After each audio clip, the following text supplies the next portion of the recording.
Hi everyone, I'm Camille at Marula, and today I thought I'd share a video where I didn't speed it up quite like I do with my other videos. Usually I speed my video up so that something that normally takes me, maybe an hour or hour and a half, depending on the recipe that I'm doing, you can watch in 5 minutes or 7 minutes. This one I trimmed up and I only sped it up enough that you can still see what's going on, but it's still a 16-minute video, so bear with me. I thought you'd like to see it a little bit slower, see what's going on a little bit better.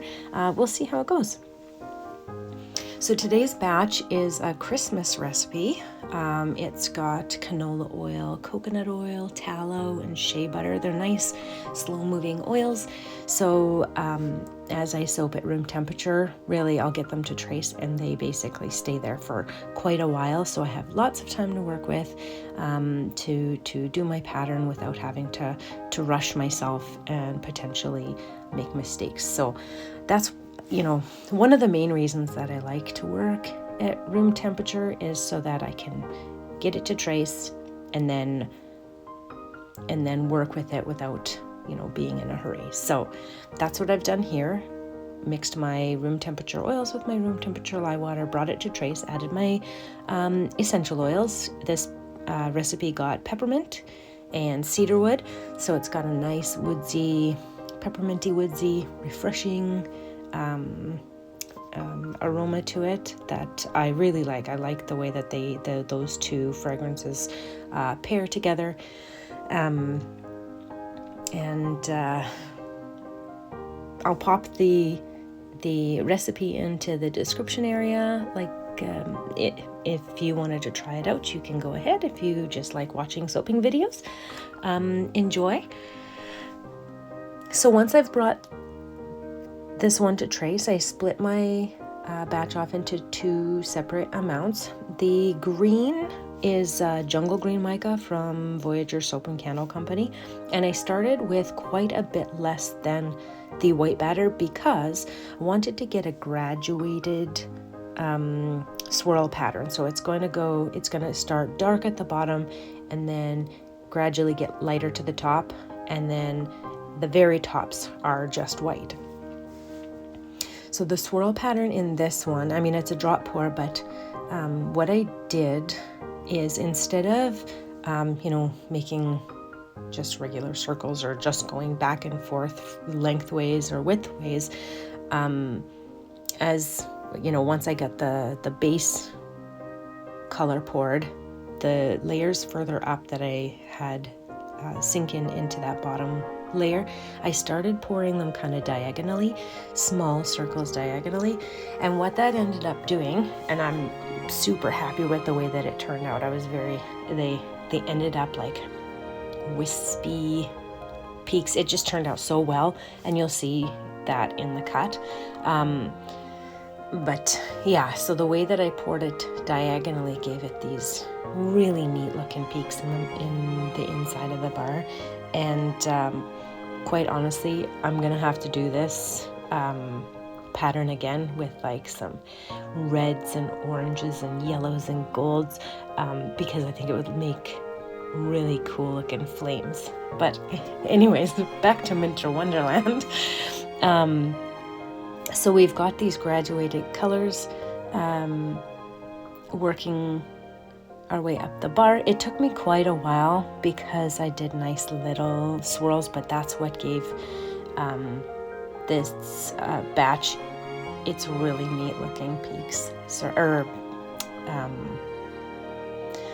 That's not the right word. Wispy looking detail on the inside.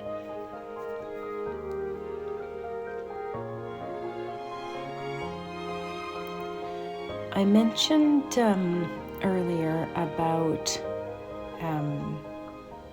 trace and how with the oils that I use, once I reach trace, it stays a nice consistency for me to work with. I thought about adding a little bit of, cinnamon or a little clove essential oils to this to give it just a little more depth, a little more Christmassy type of feel to it. However, those are really warm oils, and those would have sped up trace. And while we're on the topic, the oils that I use typically are slower moving oils. All oils in your soap kind of have their own job and they do different things. For instance, canola oil is a fairly soft oil. It doesn't suds up a whole lot. It's not a super hard oil either, but it adds some nice conditioning properties. It's pretty gentle on your skin. In contrast, coconut oil is very cleansing and very sudsy, and that's why you see it in lots of bars. Coconut oil, palm oil, they're all they're very sudsy. They add a lot of lather and a lot of cleansing properties, which is why you don't see 100% coconut oil soap, because it would be very drying. Tallow that I've used in this recipe is a nice hard bar, but it's not super cleansing, and but it adds a lot of hardness to your bar. So all the oils that I use, the formulation for my recipe, it's got a combination of oils that works really well together. I used to use a lot of castor oil in my soap. However, the shelf life for castor oil is short, so you're more likely to get yellow spots in your soap. But castor oil helps to enhance your lather, and it's a really nice oil for your skin. But what it does is it also accelerates trace. So it's got its pros and cons, but like I said earlier, some of those really nice oils might do really good things, but it will speed up your trace, and I like to get my soap to a certain consistency and have it stay there. So that's why you won't see some of those oils in my soaps, other than maybe my goat's milk has castor oil. And I do make bars with warmer oils, or I'll use, a fragrance oil that's known to accelerate, but I'll simplify my colors in it, or my swirl pattern in it, to be like a quicker pour, and then I'll know that it's not going to seize on me. So those are some things to take into consideration if you're making soap, and to kind of understand when you see my recipe or my ingredient list, you'll know that the reason I use some oils over others is that some of them just move too quickly for the patterns that I want to accomplish. Yeah, if you have any questions about that, because there's a lot on that topic that is hard to cover in a video, even if it's a 16-minute long video. But so here, I finished my pour and I started my peaks. In between the pour and doing the peaks, I probably had to wait. I bet you I waited a half an hour between my pour and peaking the tops here, because, like I said, it's a nice slow moving recipe, and in order to get my pour the way that I wanted and have lots of time to do that with the thin passes, it had to stay softer for longer, but that just meant that I needed to wait to be able to peak it. So then I wanted to top this off and make it make it a little more winter themed. So beforehand I used a very similar recipe to make my embeds. It's got the same oils in it.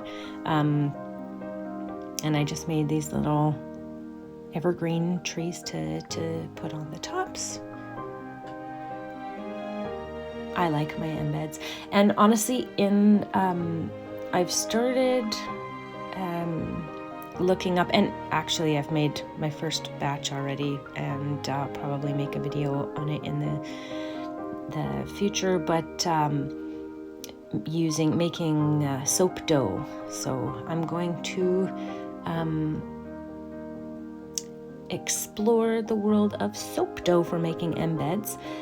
These ones were made in a silicone mold, but I am very excited to start working with soap dough and making embeds that are embedded right into, the center of the bar.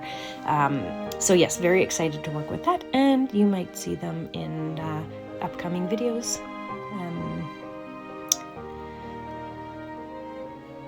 But today we are just putting embeds on the top, as I normally do.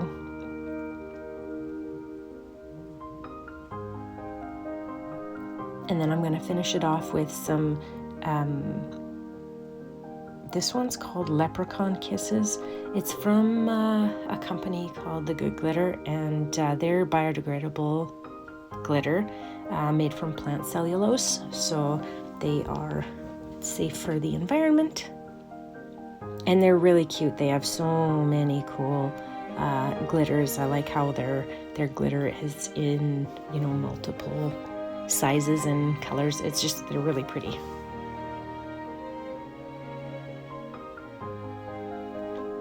And these bars got oven processed. You can, that's an optional step.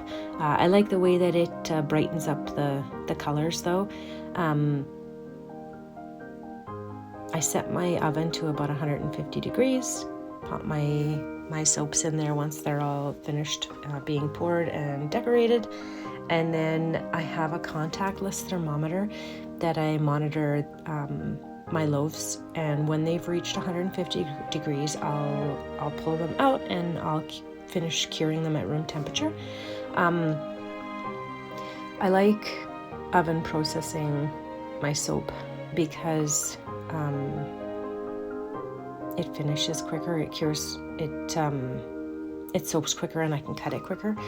But you don't have to. You'd end up with really, really nice soap regardless. The only thing with gelling your soap is titanium dioxide is difficult to tell visually that it has gone through gel. So bars like these where the tops are completely white, I can't see the gelling process happening. Like normally if you were working with a dark bar like charcoal or this green that I've used, if the top of the batch was that color, you'd be able to see the dark center get bigger and bigger and work its way to the edges of your mold, and you would know it's finished when the whole thing has darkened up. Titanium dioxide doesn't do that. So you have to look for other signs. Like I've got, like I said, a contactless thermometer, and so I check the temperature all around, in different areas of the soap to make sure it's reached 150 degrees all the way around the loaf before I pull it out of the oven. But if you don't have one, you can look for other signs. Not ideally, you might see your loaf start to crack at the top, and that's because it's expanding. If you notice right away and you pull it out, when it shrinks back, they'll basically disappear unless the cracks get too big, obviously. But if you notice them right away, then you can pull them out, it'll shrink back up, and you won't even notice the little cracks that get in there. But it's because as the loaves heat up, it expands and you'll see it cracking. So that's something you can look for if you don't have a thermometer to go by. But yeah,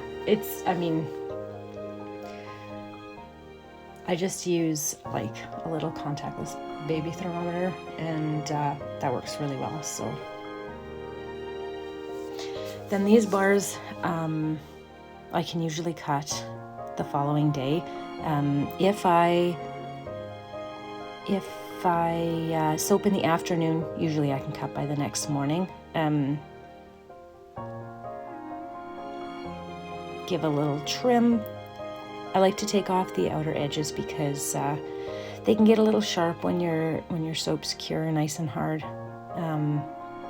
So this just makes them nicer to use the first time. You don't have to do it, obviously, but I like to. So yeah, thank you so much for watching. Have a wonderful day.